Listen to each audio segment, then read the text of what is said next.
Hello friends, இன்றைக்கி நம்ம ரொம்பவே சூப்பரான இந்த வெயிலுக்கு நம்மளுக்கு உடம்பு குளிர்ச்சியாக இந்த பச்சை பயிறு தோசை தான் இன்றைக்கி நம்ம பண்ண போகிறோம். இதில் வந்து இந்த அளவே எடுங்க, சூப்பராக மொறு மொறுன்னு உங்களுக்கு வந்து தோசை வந்து கிடைக்கும். இதில் வந்து பச்சை பயிறு அரை கப்பு எடுத்திருக்கேன் அந்த அந்த டம்ளரில். இது வந்து என்னென்னு கேட்டிங்க அப்படின்னா இட்லி அரிசி தாங்க. இட்லி அரிசி அரை டம்ளர் எடுத்திருக்கேன். அது கூடவே வந்துட்டு இது வந்து பச்சரிசி, அது வந்து ஒரு 1/4 டம்ளர் போதும், அரை டம்ளர் போடாதீங்க. ஏன்னா பச்சரிசி நிறையா போட்டிங்க அப்படின்னா ஓவராக வந்து புளிச்சிரும். அதனால தான் பச்சரிசி கம்மியாக போடுங்க.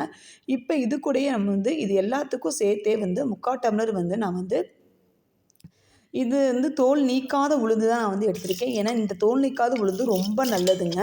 அதையும் நீங்கள் யூஸ் பண்ணுங்கள். இல்லை தோல் உளுந்து இல்லை அப்படின்னா நீங்கள் வந்து நார்மல் எது உளுந்து போடுவீங்களோ அதையே போட்டுக்கோங்க. போட்டுட்டு இதை வந்து 4 மணி நேரம் ஊற வச்சிங்கன்னா போதும். ஊற வச்சதுக்கப்புறமா வந்து நம்ம வந்து பார்த்திங்க அப்படின்னா நல்லா மாவு வந்து அவ்வளோ சாஃப்டாக இருக்குங்க. அரைக்கும் போதே அவ்வளோ சாஃப்டாக இருக்கும். இப்போ நம்ம அரைச்சாச்சு.